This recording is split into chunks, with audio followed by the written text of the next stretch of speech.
Hello, and welcome to another edition of A Reader's Paradise. Say, if you like the interviews that you're listening to and the literature that's being performed for you, please take a moment to leave us a rating and review wherever you listen to podcasts. Your ratings and reviews help others to find the show. Speaking of helping others to find the show, again, please share a link to this show on all of your social media websites and also recommend the show to a friend. So with that being said, ladies and gentlemen, get ready because we're going to have a really spectacular conversation because we have a New York Times best-selling author who is being interviewed with us tonight. And let me read a little bit of his bio for you. Eric Peat is one of contemporary fiction's most creative stars with a prolific career spanning over a decade. He was born in Seattle, Washington, having lived there as well as Louisiana and briefly in the Los Angeles area. He now resides in Texas. He was born in Seattle, Washington, having lived there as well as Louisiana and briefly in the Los Angeles area. He now resides in Texas. A constant traveler, you never know where he may turn up. Eric served in the U.S. Army and is a graduate of the McNeese State University, as well as a member of Delta Sigma Pi professional business fraternity. Having an intense love of reading from an early age, Eric was unknowingly laying the foundation for what was to come. Combined with a steady diet of late-night movie classics, soap operas, and comic books as a child, the framework was being set. Eric considered writing a novel for several years, but finally gave in to the movies in his head and took the first step on his journey to literary heights. Eric's first novel, Real for Me, was the featured selection of many book clubs across America, reaching #1 bestseller status at various bookstores. He followed that up with the Dallas Morning News bestseller, Someone's in the Kitchen. He matched that with his third novel, Gets No Love, reaching the Dallas Morning News bestseller status as well. His fourth novel, Don't Get It Twisted, garnered critical acclaim, attaining national bestseller status in Essence magazine. Most recently, The Family Business, his first collaboration with Carl Weber, reached the New York Times and USA Today bestsellers status, as well as a TV series on the BET network. Boy, that was an introduction for the ages. What a career, my man. What a career. Eric, welcome to the show. Welcome to the show. Thank you for being here. Well, thank you for having me as your guest on here, Earl. It's a pleasure to be on here. Yeah. Now, I was thinking, you and I go way back to the beginning. Way back to the beginning. I mean, way back. I remember one time when your first book came out, you were traveling the country in your car, I believe. And you were you were coming to bookstores across the country and you were driving. Am I right? I was driving and flying some and getting rental cars. It was a mix of everything. Gone pretty much almost every weekend. Just trying to get the word out there about my novels. So back in those days, the internet wasn't as prevalent as it is now, and so a lot of it involved, making actual phone calls, compiling a list of bookstores, reaching out to them, working on distribution. And, a lot of windshield time, frequent flyer miles sometimes, just trying to hit up all the different places and making sure people, know of your works. Yeah, I remember seeing you. I believe that was called, what was it? African American Images Bookstore in Chicago is where we first met. And you were there, with your book, Real for Me. See, I told you we went way back. Yeah, we went way back. And matter of fact, I remember, if I recall correctly, there was a book of yours that I read. Here, let's do it this way. Name all of the books you've published. Okay, well, I'll go with my solo novels first. Real for Me was my first one that I self-published. Someone's in the Kitchen, which is the one that kind of, caused everything to really take off. Gets No Love.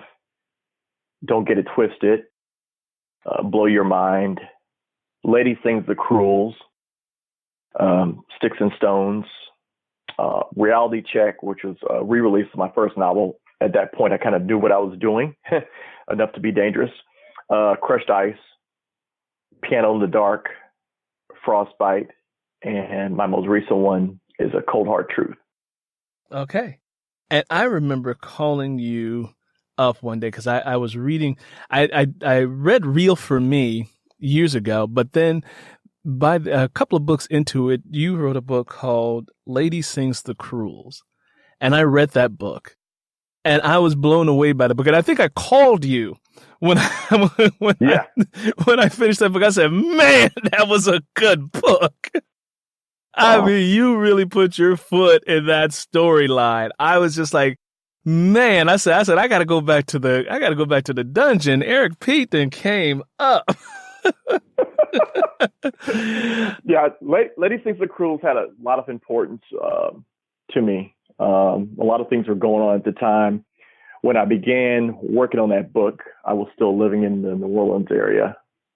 Lady Sings the Cruels is set primarily in Houston. So I was, going back and forth when I would come out to Houston area and would do book signings and whatnot. I was, riding the streets 2 or 3 o'clock in the morning, the different areas and neighborhoods where these characters lived to really make sure I got the vibe and that I felt like I was kind of in the moment as I was writing it. And then halfway in the middle of that, writing that book, Hurricane Katrina hit. Yeah. And we wound up, moving to Houston. So the first half of the book, I was writing it while still living in New Orleans. The second half of the book, I wound up finishing it working in the apartment that we were living in for the first 3 or 4 months that we had moved here once we decided we actually were moving. So I was working on that in a bedroom in our apartment late at night while my wife is sleeping, and I'm just, typing away. So it really was like a journey for me in that novel. And also, coincidentally, it introduced a character, Truth, that wound up rising to prominence in future books. Although his name was never mentioned in Lady Sings the Cruels, his whole origin came about from that story, where I wanted to be somewhat of a tragedy, kind of a dark, smoky type of novel. With each novel that I write, I always try to capture a certain vibe or feel, and try to determine what that is. And with that one, it's about a great singer, but they just never really managed to reach those heights that they were destined for due to issues going on with their relationship that they were in. And another singer of maybe a little lesser talent winds up reaching these epic heights in the book. And so you got to see some of the issues that, played around in the story itself, where these different characters, because of decisions they made, how they impacted everyone else. But the character that wound up blowing up and becoming this major singer on billboards everywhere, in the course of this novel, she's being blackmailed.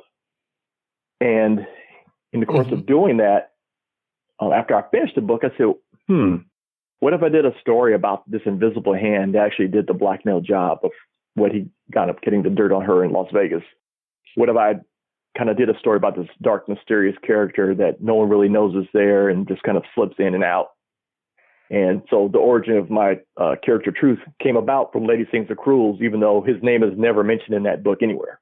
Right. And so that's actually a fun thing to do, because I know in one of my books, I've done that. I've actually, a couple of my books, I've done that, where I've taken a character that was not a prominent character in a particular book, but they were there, but then spun off and, gave them their own series. I did that with my first book, Taken for Granted. There was a teenage character in that adult book. And then I pulled that teenage character out and I spun off 8 books based off of that particular character. And then there was another character that I did that showed up in several books as a reporter.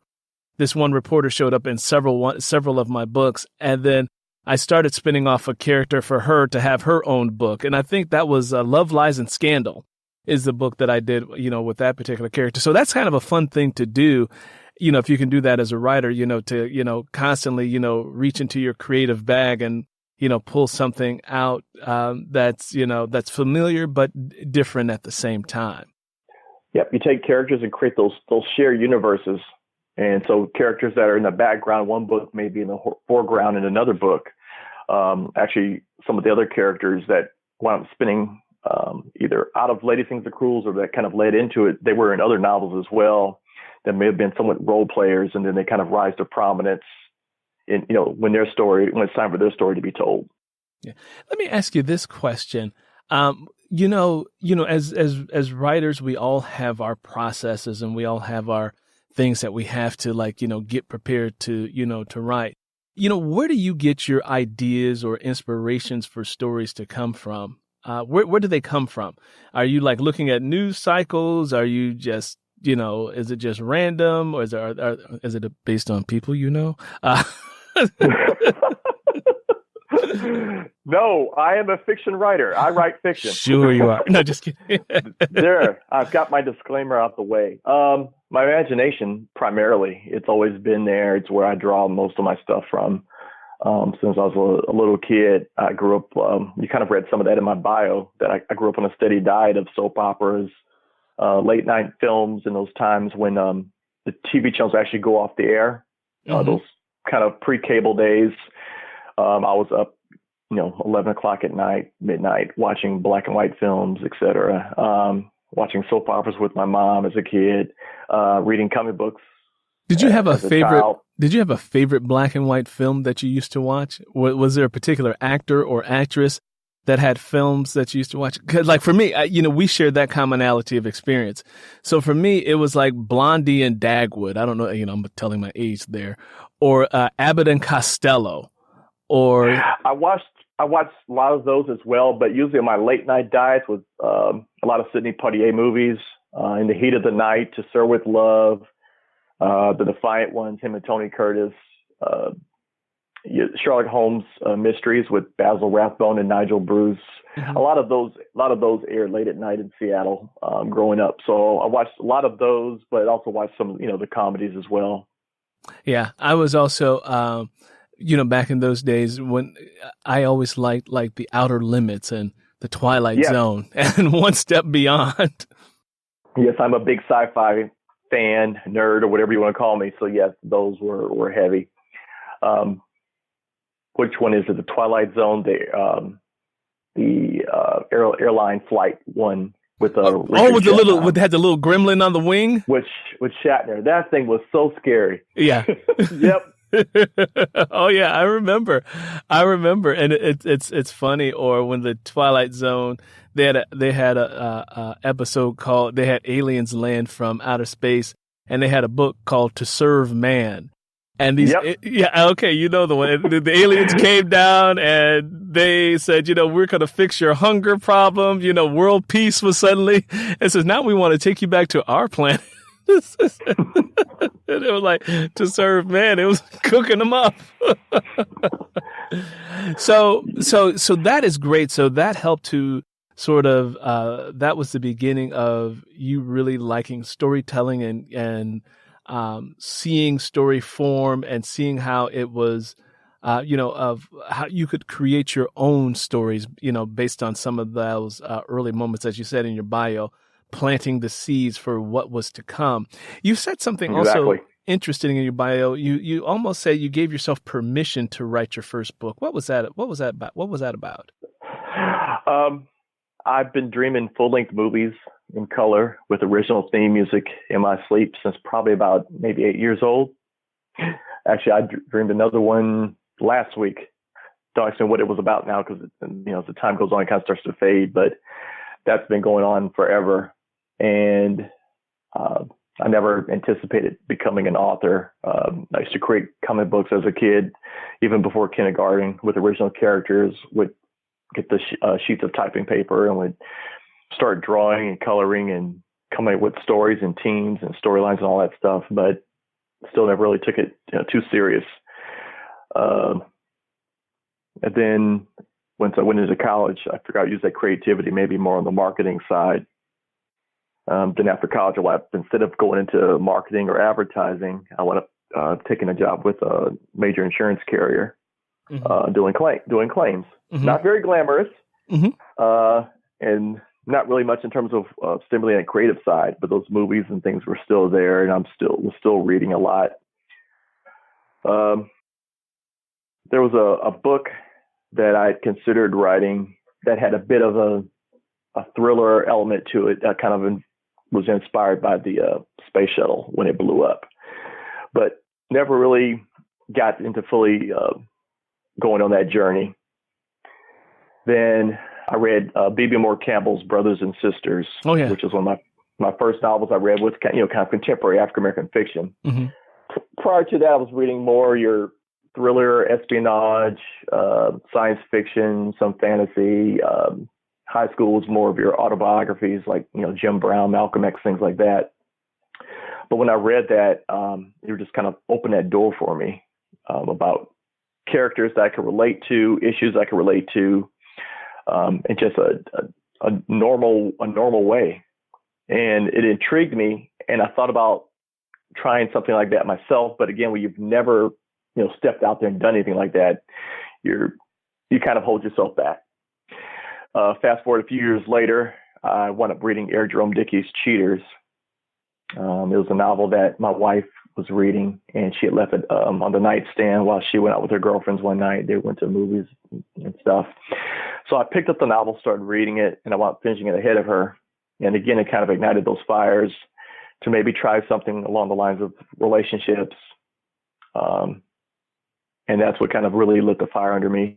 It was at the end of 1999, where after her hearing several years of me waking up, telling her about these movies that I dreamed and not doing anything with them, I decided I was going to write. The first novel was going to be for her.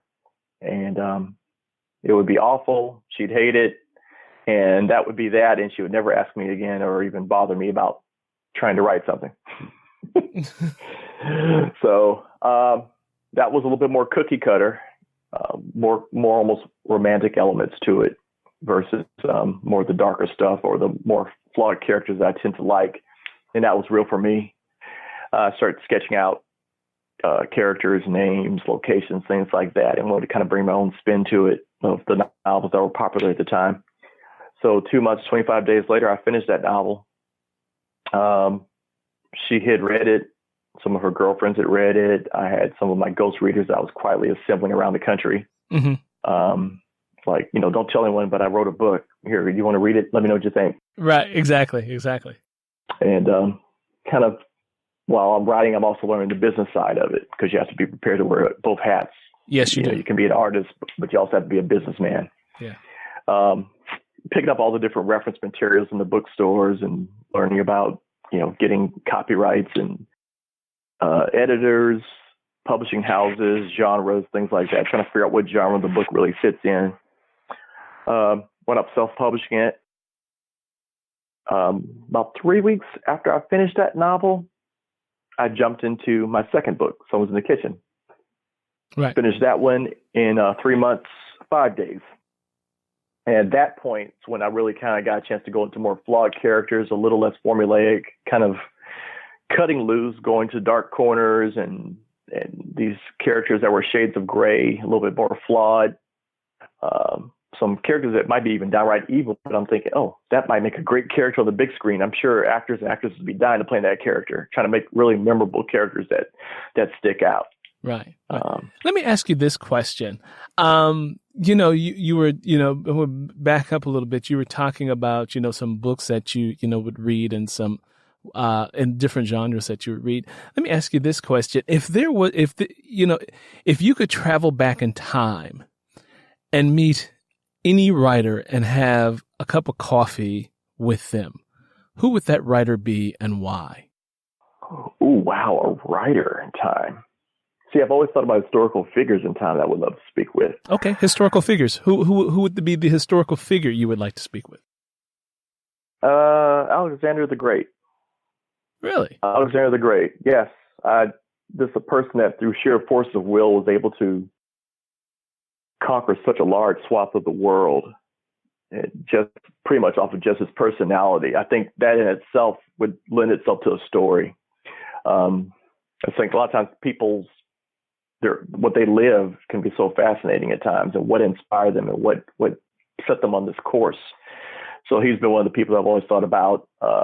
Hannibal's been someone else I've thought about in terms of historical figures Yeah. that I would love to talk to. Yeah. Let me ask you this, because this brings up something interesting. If, they say that when, we pass away, we're never gone. And some people even believe that, we've been here before.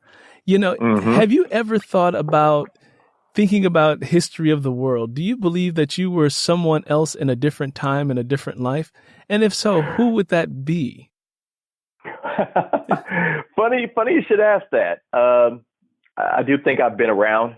There are people that you kind of go around in life and you realize that you call them old souls. I think I am one of those.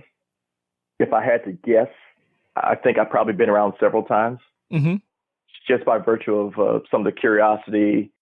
I meet people sometimes from other parts of the world, and I hear an accent, and probably more often than not, I can figure out what country they're from, or just little random things like that just give me a vibe that I've probably been around several times. Okay. So all right. So you didn't come back as like the bird in the cage or anything like that. No, but the way that I love rolls and bread so much, I think in one of my previous lives, I probably was a baker. You probably was okay. You probably were a baker. At least one of them. When I wasn't busy creating an empire or something like that, I was a baker in one of those past lives. I think in one of those past lives, I was probably Kenyan because I run so much. I think I must have been like, the tribal runner that was, it's like, Earl, you go run 30 miles that way and get there quick. And I'd be like, okay, Or maybe you ran the first marathon. Yeah. Who knows? Maybe I ran the first marathon. You're absolutely right. You never know. So although I think he did drop dead after he ran it to deliver the message. So I don't know if you want to be that guy. No, I don't know if I want to be that. Well, you never know. I get to come back as something else, something, greater, who knows? So let me ask you this other question. So, you've had books, you started off, you self-published a book, then you went and you started, you got traditionally published, and then you got a book turned into an audio books. You had your book turned into audiobooks, and then a television show. So let me ask you, what was it like, to hear your book performed in audio, and then also to hear and also to see your work come to life for television? What were those moments like for you? Both were milestones, Earl. Audiobooks, I've had several of them have been converted to audio format, and it's a joy hearing your works in another medium. You can read the books, your readers can read them, but when you hear actors going through these lives that you've created from out of nothingness, it's moments that kind of resonate and stick with you. In terms of TV series, when you see your name on the screen, it's a dream I think almost all of us authors have, to see your name on the big screen, or little screen these days. It's something that kind of sticks with you forever. As a writer, we're probably our own worst critics. So there will be those times you go, oh, that's not how they should have done that, or they should have done this and that. So, you do find those times where you may be able to grimace at something like, oh, but then most of it's just like, wow, it actually happened. At some point, I'm hoping that my solo works make their way onto Netflix or a TV series on like your Stars, your HBOs, etc. Back in the day, I think most authors wanted to have their book on the big screen, but with technology these days and streaming and all these other avenues that people watch stuff, it may be even better sometimes to have series on like Netflix, where you get that constant exposure where the whole world gets to see your work. They get to watch it whenever they want versus, movie theaters, limited release, certain amount of screens, and then it's gone. Poof. Yeah. And then also, what I like about where we are in this day and age as opposed to where we were 20 years ago, the technology has advanced to such a level that as creatives, we don't have to necessarily wait for someone to green light our projects that we want to do. There is a whole new medium now of cell phone videos, people shooting webisodes, people shooting small drama skits, via their cell phones, because you can get it. Your cell phone can shoot in 4K, high quality stuff like that. So, and then with platforms like YouTube or Facebook but anyway, so, now I forgot what I was saying because I was like, wait a minute. What were we? Talking about YouTube. Okay, yeah, thank you. 4K. Yeah. Mm-hmm. So right now we do not have to wait for a big movie production to greenlight a project, because as creatives, if we have our own work, we can do it. We can do it ourselves, or come up with a unique way to present our work, because, storytelling, in book form is great, but, you can also expand your ability to tell stories to these other platforms like YouTube or Hulu or Netflix or YouTube Red, or there's so many ways. There's so many different platforms now that are public that you can go and grow a following and that sort of thing, and really get your work out to a broader audience than perhaps the traditional houses are able to do at this particular time. And and they're all dying for content. Yeah, and they're all dying for content. And I am seeing so many shifts in this industry, in the book publishing industry. There's so many shifts that are happening, and they're happening so quickly because of the technology. And for me personally, I'm loving it, because I have creative control, and I get to push my creativity out in a new and different way. And I am hitting audiences that were not possible 20 years ago. And that part I love. It's definitely a positive change. Yeah. So let me ask you this question. So with that in mind, and we know that there are probably more writers who have the ability to publish a book now through Amazon and other places, and not having to go through traditional publishers. What advice would you give a person who is listening to this and they say, "Oh, I want to write a book. I want to publish a book." What is a practical tip that you can give them about this industry? Kind of what I referenced before. Be prepared to wear both hats in the business. You as well as myself have come across so many people say, I've written a story, or I want to write a story, but I don't know what to do with it.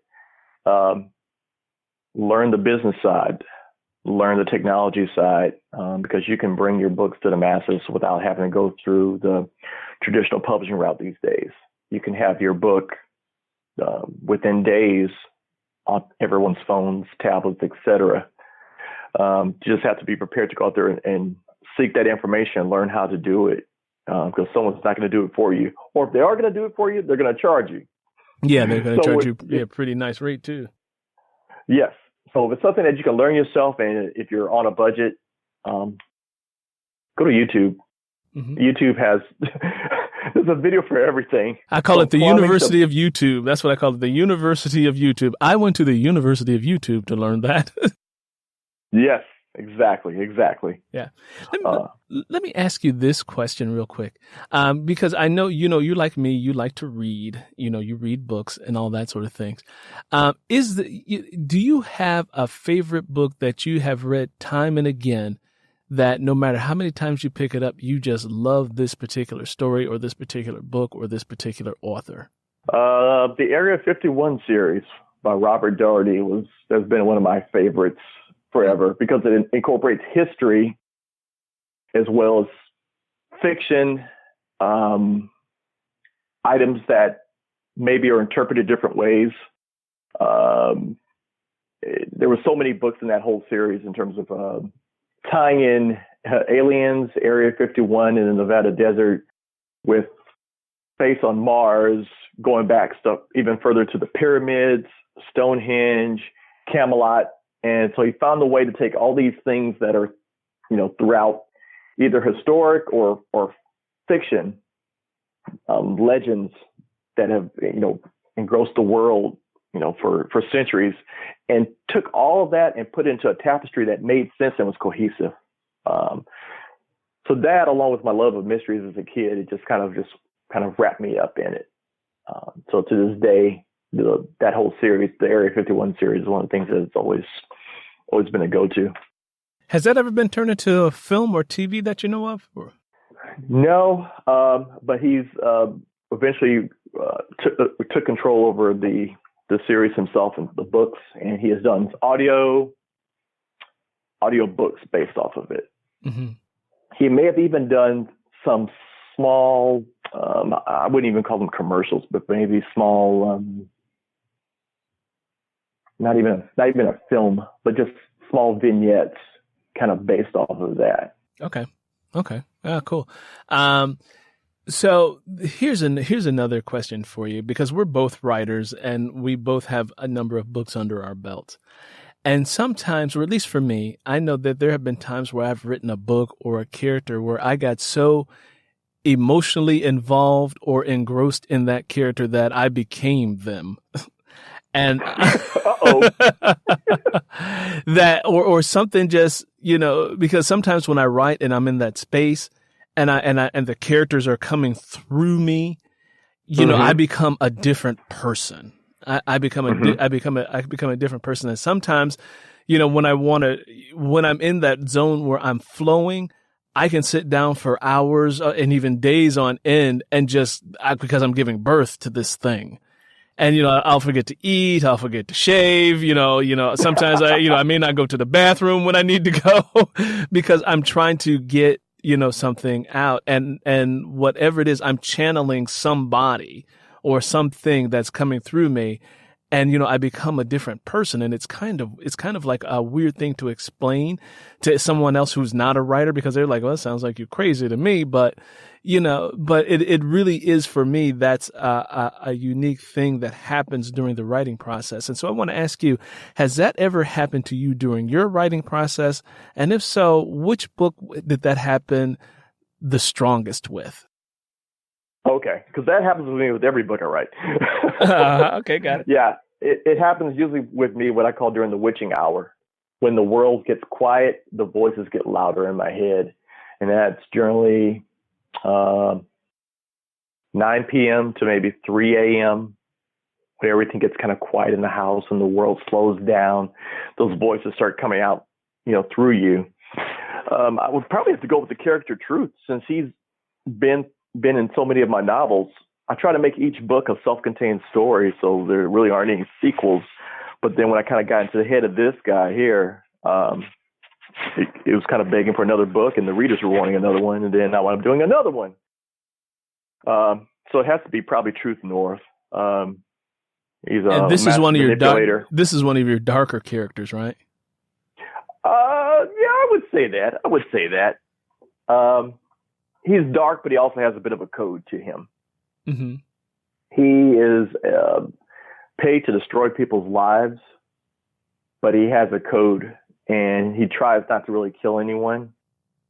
By the time he's finished with you, sometimes you wish you were dead. Yeah. Now people go ahead. People hire him for blackmail, petty jealousy, espionage, simple revenge. He's a character who likes to be 5 steps ahead of everyone else, to where you may not even realize that he's the person doing the job, because he's already manipulated someone else into doing it. He just sits back and watches it unfold. But in the first novel with him, I kind of showed some of his childhood, so you could kind of see how he kind of wound up being this flawed, dark character somewhat. But even then, he still has somewhat of a code. It sounds like that character can be a little bit scary. If you're his target, yes.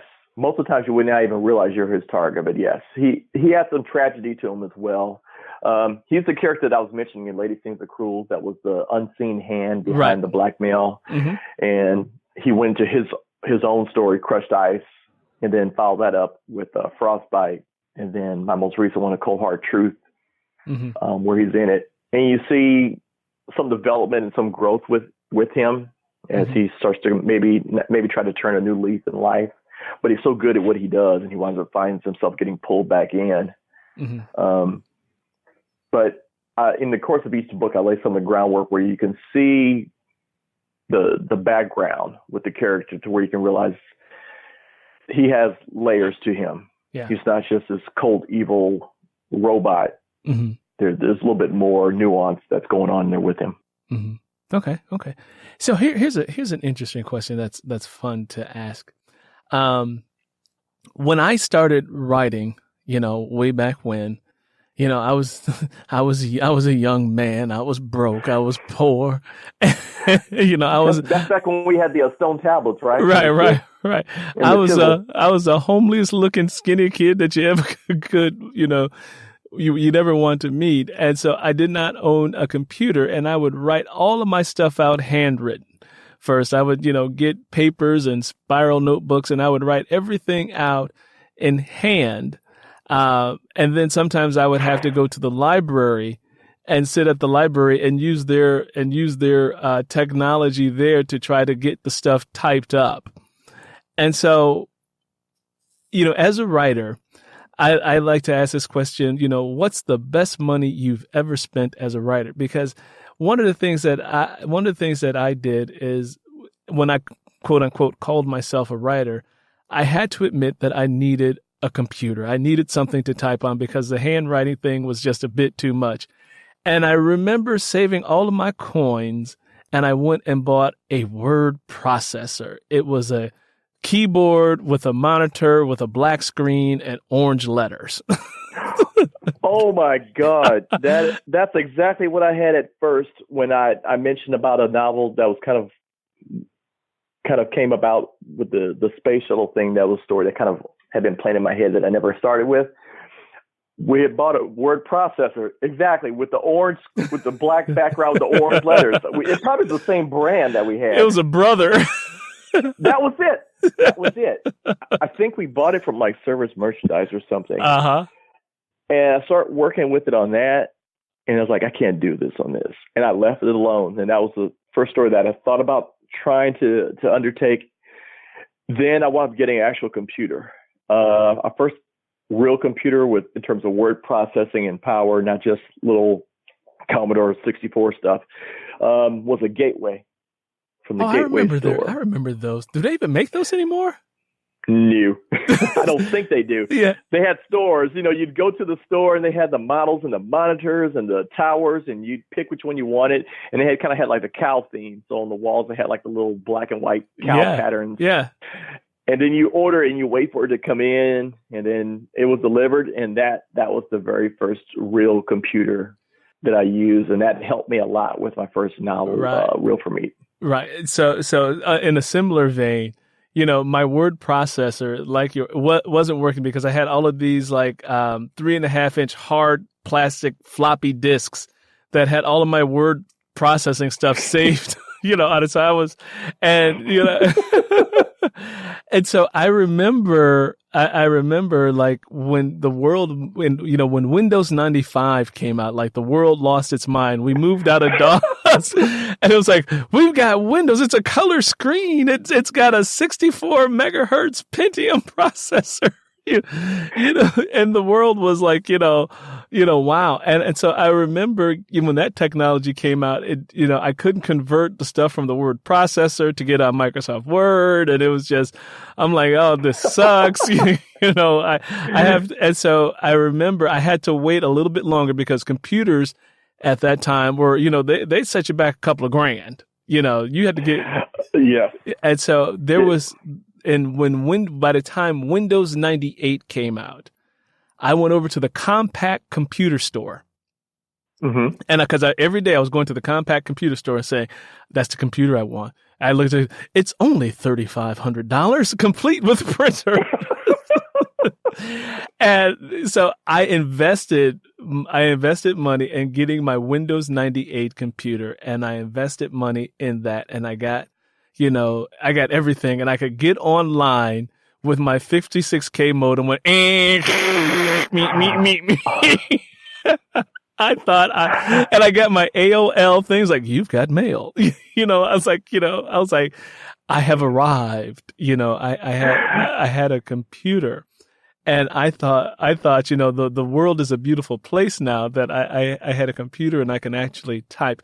It was the best money I ever, spent, and that was major. Yeah, that was major. Yeah. And in fact, the last thing about that, I still have that Windows 98 computer that I am not getting rid of because I paid so much freaking money for that thing.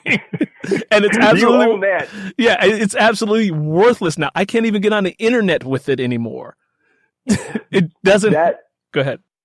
That takes me back to the early days of writing. I would put myself in a spiral notebook and scribble my notes and kind of brainstorm and get a rough sketch of what was going on and chapters. But most of my stuff I would do on the word processor. So I had the dial-up modem, and usually I'm listening to music of some sort when I'm writing to kind of get me in a mood. So I had these little speakers up above my computer desk. So I would go to, radio stations around the country, and I would play their music as if I'm there in whatever city maybe where my characters were at, to kind of get me in that whole mood. And there would be times where everything would shut down, and that meant that my mom was calling the house and that it was interrupting the modem. so I'd have to wait, and then when it stopped, I knew she hung up then. Yep. And then, yeah, because that was 56K. And then what was it? I think it was called Broadband or something like that. Whatever came out after that, where you can get even faster speeds. I was like, oh my God, I could actually, do something, more. And wouldn't tie up your phone line. Yeah, it wouldn't tie at some point. Right, and it wouldn't tie up your phone line. And that was. I remember, I have to have music to get into my space. And so sometimes I'll listen to like Brazilian music or just weird sound wave sorts of things just to get my mind to, focus in a way that I needed to focus. Or to keep those neurons firing. I remember in the early days, especially probably my first 4 or 5 novels, I started listening heavy to EDM. Just because of the constant beats going, it would keep my brain firing up, where it allowed me to stay up till 3, 4 o'clock in the morning, then get up 3 hours later and go to work. So explain EDMs. Little tricks. So explain EDMs to people who may not know what that is. Electronic dance music. Back in the day, a lot of people, would call it house music.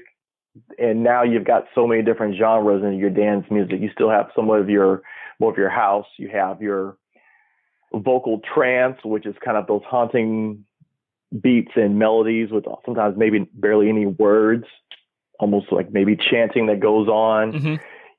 You've got, so many different genres these days. The beats and the what am I thinking about? There's a British one now. In terms of how fast it hits is just different, the varying intensities. Yeah, there was I forget this guy's name, but there was something called Musical Star Streams, and it was like sort of this out of world space, traveling through space kind of music that I would play. That would give you like these just really weird sounds. And you're right, it just kept the neurons firing, and it kept me in a trance like. Exactly. I think that may be how that whole genre of vocal trance and trance kind of started. A lot of those days for me was like Tiesto, some of those where you almost don't hear any words, but the melodies just kind of keep your brain awake and keep it going. Yeah. And so, once I got into a really good space and I put on, headphones and I would write, I was taken on, my brain, I was really into that creative writing space where stuff was just, it was a gateway to let stuff in. And sometimes it was difficult to turn it off, because because of that. So yeah, so that was a lot of fun. Well, man, Eric, can you believe we have been at it for nearly an hour already? Wow. Hey, It goes by. Time flies. Time flies. Time flies, my man. I mean, it has been a lot of fun talking to you. But before we're kind of sort of kind of start winding it down a little bit. So how can people? Well, first of all, I know you have your stuff that's been turned into a movie for BET.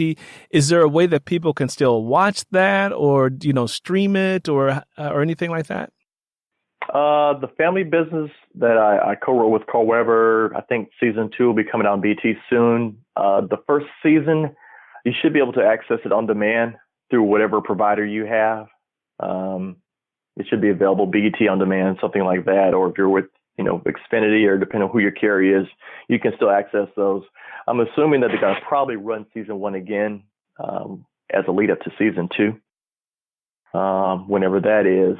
So it's easily accessible. Okay. And what book are you currently working on now, or what's your most recent book out? My most recent book is Cold Hard Truth. What I'm currently working on now, which I'm getting back into my writing mode, is not a sequel to A Cold Hard Truth, but an expansion of a character that I introduced in A Cold Hard Truth, Jocelyn, who is a female assassin. So the book I'm working on now is kind of fleshing out her backstory and what makes her tick, as I'm discovering it along with her as I write it. Oh, okay. Now let me ask you this other quick question. Are you still traditionally published? Are you self-publishing again, or are you still under contract? My most recent novel, Cold Hard Truth, I self-published, did it myself. Again, went to YouTube University in terms of formatting, things like that. But it's available throughout all the different downloads, whatever system you have, whether it's Android, Apple, even your Kindles. Yeah. It's also available for print as well. If you want to order a hard copy, you can just go on Amazon. Okay, so you and I are both in that boat, both traditionally published and started off self-published, got traditionally published, and now we're doing the hop, skip, jump back and forth between traditional and self-publishing. Yeah, there's so much, the amount of control that you have over your product. It's just amazing, and the ease. I look at how much money was spent back in the day with self-publishing compared to now. The technology allows you to do things so much easier. Makes it so much easier, because you really spent a lot of money to self-publish a book, back in the day. So that process that took about 3 months, now you could literally do it in about a week. It's insane. It's insane. It really is. So Eric, there are people, all over the globe that'll get a chance to, hear this. Where can people find your website or, social media platforms? Give us that information. Well, my website's my name, ericpete.com, ERICPETE.com. Or if you want to just, you can be lazy and just Google me. But again, it's ERICPETE. You can read something about my works on there as well. All right, Eric. Well, it has been a plum-pleasing pleasure, my brother, talking to you. I appreciate you taking the time out to come and, sit in the space with me and talk about our careers and talk about writing and talk about, your path to success, and much more success to you. Thank you so much for taking the time. And like I said, don't forget, if you're looking for a fast-paced thriller that jet sets around the world, A Cold Hard Truth is available now. So you can just check it out. Let me know what you think. Thank you so much. All right. Thank you so much, Eric. And for you listeners, directly following this interview, stick around to take a listen to Lenny Gray, an audio drama podcast. It is a wonderful story that takes place in the American South between 1918 and 1951, and you will not want to miss it. Until next time, happy reading.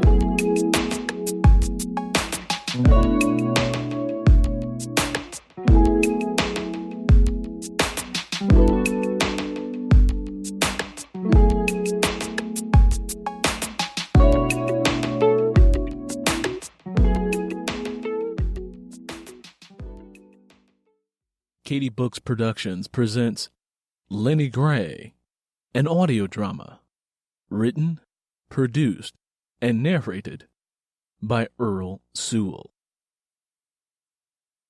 Previously on Lenny Gray.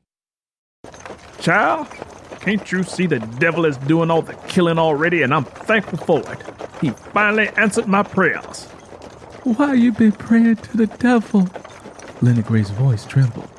Because I told him I'd give him my soul and the soul of my generations if he killed them no good Quinnies. He done took it a step further and decided to kill more than I asked him to. Why didn't you pray to God to help your heart forgive him? Because God didn't answer fast enough. See, Lenny, I told you, God don't care nothing about us. Lenny Gray's heart jumped in her throat. She felt lightheaded, and her skin began to itch for no apparent reason. Lenny Gray remained silent as she tried to understand what type of family had she married into, and if her unborn baby would come out cursed. As she sat on the wagon, bumping along and rocking back and forth, the world around her seemed surreal.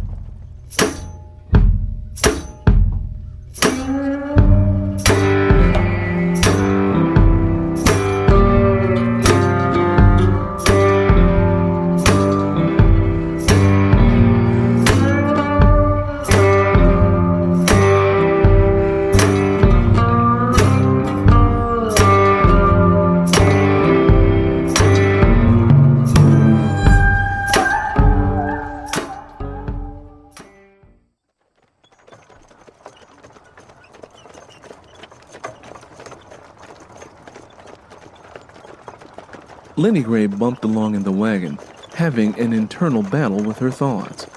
Curly and Tom behaved like vultures, feasting on a fresh carcass after talking to Dr. Roddy.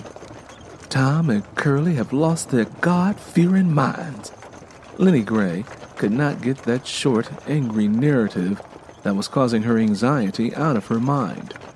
Before she left, Tom and Curly raided Billy and Riley's house. They took their guns, clothes, money, and their cars. Y'all is gonna get killed for taking all of this stuff, Lenny Gray warned them as they hastily loaded up the cars. We ain't sticking around, Lenny. Tom's lips formed a hard, straight line across his face. We leaving this town today. By the time somebody figures out all of this stuff is missing, we'll be long gone. Besides, they can't take any of this stuff with them. She couldn't appeal to any type of moral compass to get them to stop looting from the dead. In her heart and mind, there was something mean-spirited and ungodly about what they had done. Instead of helping them, she took the mule and wagon and headed back towards the shacks so that she could tell as many folks as she could the instructions Dr. Roddy had given her.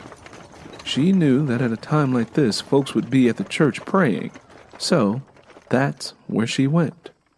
She brought the wagon to a halt on the side of the church, which was in desperate need of restoration. She stepped off the wagon and groaned slightly as she walked up onto the porch and opened the door. When she treaded inside, she found a good number of people on their knees in front of the cross praying silently and weeping. Lenny Gray hesitated for a moment before she interrupted the somber moment. I got some news from Dr. Roddy, Lenny Gray announced. Her presence struck a long, dark shadow against the floor planks that nearly stretched all the way up to the pastor's podium. What did he say? Asked Pastor Wilson, who had downward frowns tugging at the corners of his mouth and eyes. I got news about what the sickness is. Lenny Gray projected her voice louder. People in the church got up from their knees and turned. Well, don't hold on to it, child. Tell us what to do. The expression on their faces were filled with the depths of their grief and despair. However, in their eyes, she saw flickers of hope dancing in them. They all hung their existence on Lenny Gray's next words. Dr. Roddy say this thing that's going around is called the Spanish flu. The soldiers brought it back. Dr. Roddy say Don't gather in places like churches and other public spaces. He also say we should wear a mask over our face and mouth. Is that all? Is there a cure for it? Are they going to share it with us? Asked Pastor Wilson, pressing her for additional information. Nah, he didn't say nothing about no cure, Lenny Gray admitted. When she said it, the faint flames of hope she saw earlier got snuffed out. Well, why some getting sick and some ain't? I don't know. He just say, cover your nose and mouth and don't be around each other. He also say that we should bury our dead, 'cause ain't nobody coming to do it for us. Lenny Gray parroted what she'd heard. The Lord is our best and only hope. We must repent of our sins, children, and hope that the Lord shows mercy on all of us who have come to his house to praise and thank him. I say, as long as we in the house of the Lord, we is okay. Pastor Wilson tried to sound strong and assuring. Just as Lenny Gray was about to remind him how Robin May had come to the church, got sick, and died, someone up front, near the pastor, began coughing uncontrollably. Leave. A voice deep inside whispered softly to Lenny Gray. It was a voice she'd never heard before. It was soft and loud at the same time. The voice seemed to come from deep within her soul, and it frightened her. She rushed out of the church, got back on the wagon, and ordered the mule to move along. When she returned to the farmhouse, she saw 2 Model T Fords parked out front and noticed how Curly, Ida, and Tom were hurriedly loading them up. Lenny Gray pulled up to the side of the shanty and climbed down. What's going on? Lenny Gray asked, sensing panic and urgency all around her. She knew what was taking place. Deep inside, she was like them. She wanted to leave. But she didn't want to leave with the sin of theft on her shoulders. Get all of your stuff, Lenny. We leaving. Curly said, as more of a commandment than a request. His shirt was so soaked with sweat that it looked like he had fallen into the nearby creek. Y'all are really going to do this? Lenny Gray's emotions and moral values had paralyzed her where she stood. I left your suitcase on the floor next to our blanket. Go pack it as fast as you can. You hear? Curly threw his words at her while placing items in the car. This is wrong, Curly, Lenny Gray balked. Her eyes were wide, as if she had been startled. The imperfect existence she had settled into was being dismantled, and for reasons beyond her understanding, it upset her. Curly stopped loading up the car and approached her. He placed his heavy hands on her shoulders and looked deeply into her eyes. She saw a wildness in them he had never shown her before. Lenny, this ain't no goddamn time to be talking about right and wrong. We got to go, and we got to go right now. Curly's words were like a shotgun blast that caused Lenny Gray's heart to beat at a pace it had never known. Well, y'all stop fussing at each other and get moving. Ida woofed at them while handing Tom a sack filled with their belongings. Where's my daddy? Where's Tangy May? Lenny Gray asked. They're going to meet us at the new place, Curly said, nudging Lenny Gray hard in the direction of the shanty. Curly, I'm scared. Y'all done robbed dead people, and I don't know if I... Lenny, just go pack your shit and get in a goddamn car. That's all you need to know for now. You was asking all these questions at the wrong time. When I found your black ass out on the railroad tracks, you couldn't wait to leave this place. Now that we is leaving, you acting like you want to stay put. Make up your mind, woman. Curly roared at her, and this time he pushed her towards the shanty. Lenny Gray couldn't catch her voice. Something was choking it and preventing her from saying more. Lenny, if you don't come along, some folks are going to come around here looking for the stuff we took from Billy and Riley. And they ain't going to be nice when they ask questions about it. Don't nobody know where we headed but us. And if none of us is around to answer questions, then they ain't going to find us. Do you understand that? Tom asked. We coming, Daddy. I can handle Lenny, Curly said. He grabbed Lenny Gray's shoulders and clamped down like the jaws of a mean dog. Lenny Gray moaned, feeling the pain of Curly's strength weigh her down. You listen to me good, woman. If you don't do like I tell ya, I'm gonna slap you out of your goddamn skin. Ya hear me? Okay, Curly. Lenny Gray surrendered and began sobbing. I'll get my things.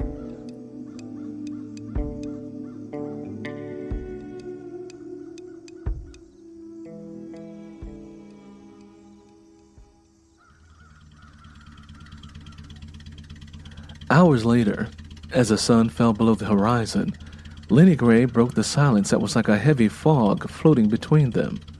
The thick fog had been there since they departed from Dixon Mills. Where are we going? She asked softly. Mississippi. What's in Mississippi? My mama got family there. We're gonna get a new start. Curly rolled down the window and spit out tobacco juice. He'd taken the tobacco from Riley's house. Where are we going to live, Curly? This baby coming soon. Her kin folks got enough room for us? We're going to get our own farm and our own land, Curly said proudly. Lenny Gray noticed that his chest seemed to rise a little higher after those words passed through his lips. How we gonna do that? Colored folks can't buy no land without money. We got money, Lenny. From where?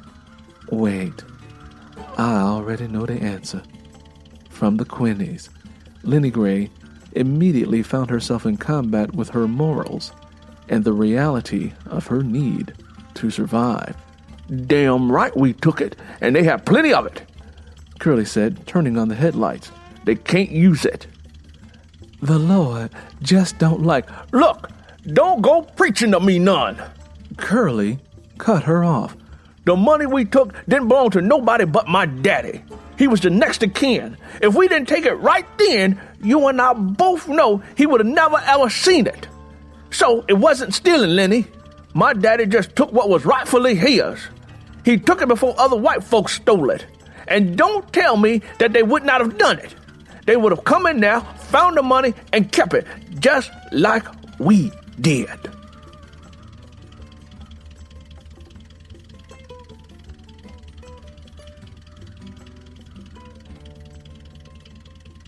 The night air was chilly, so she folded her arms and tucked her fingers into her armpits to keep them warm.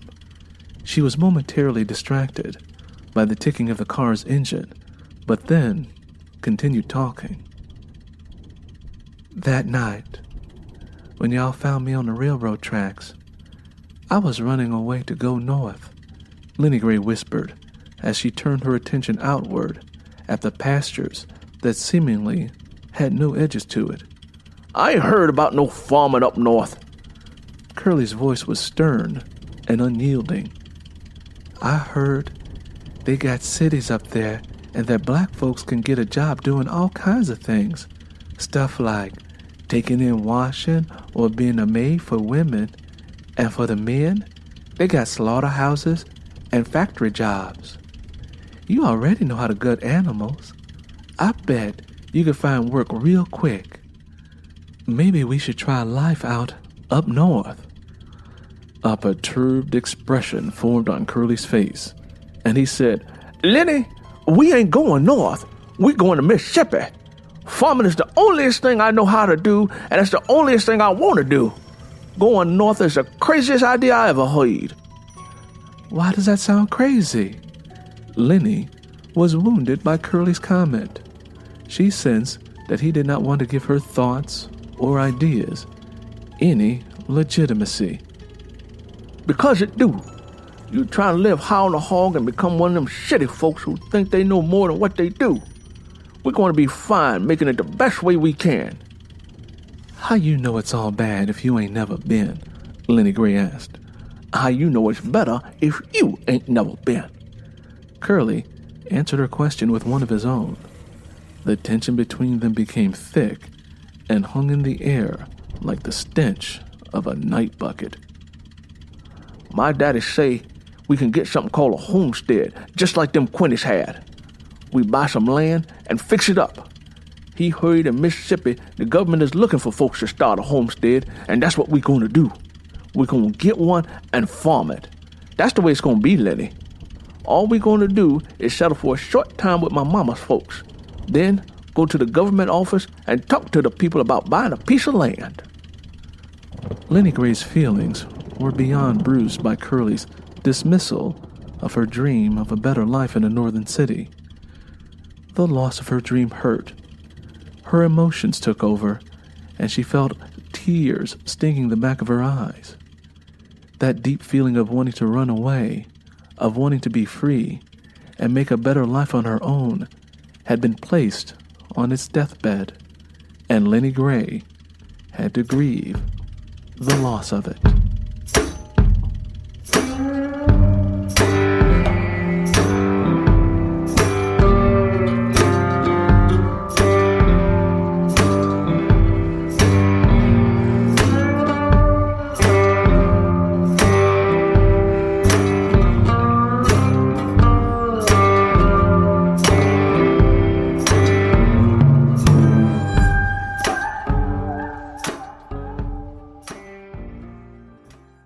Hi, this is Earl Sewell, author, creator, and narrator of the audio drama podcast Lenny Gray. I wanted to stop in to say thank you to the listeners of the show. This show has been listened to in a number of countries, and I wanted to take a moment to acknowledge the people in the following countries for listening to this podcast. And here they are in no particular order: China, the U.S., Hong Kong, Russia, Colombia, South America, Argentina, South America, Australia, Finland, Hungary, Germany, France, Ireland, England, the Philippines, Bulgaria, Italy, Canada, Nigeria, and South Africa. I don't know who you are, but I do know that you're tuning into the show weekly. Or bi-weekly, for that matter. I know that you're tuning into this podcast bi-weekly, and I wanted to give you a personal thank you. I really, really appreciate that. I really appreciate you for taking the time to listen to my creativity. Also, please feel free to share a link to this podcast on all of your social media websites and recommend it to friends. The second thing, if you want a little bit more about the Lenny Gray podcast, I have a Facebook group that you can go and join. It's called Lenny Gray Audio Drama Podcast. It's a Facebook group. It's free to join. You can go over there and you can get some behind the scenes stuff about the podcast and a little bit more about me. I hope you will take the time to join me in that group. And the last thing that I want to share with you. Lenny Gray is just one of about 25 novels I've written. Lenny Gray is one that I turned into a podcast. I have a number of other works. Another one of my works is called Keisha's Drama. It's book 1 in an 8-book series, and it's a young adult series. So for those of you who have young adult readers and you want to give them some really good reading, then try out Keisha's Drama. What is about to follow is an excerpt from that novel. I hope you enjoy it. Oh, and by the way, you can download Keisha's Drama wherever books are sold, via Amazon, via Barnes & Noble, or Books A Million. I hope you enjoy this excerpt from Keisha's Drama.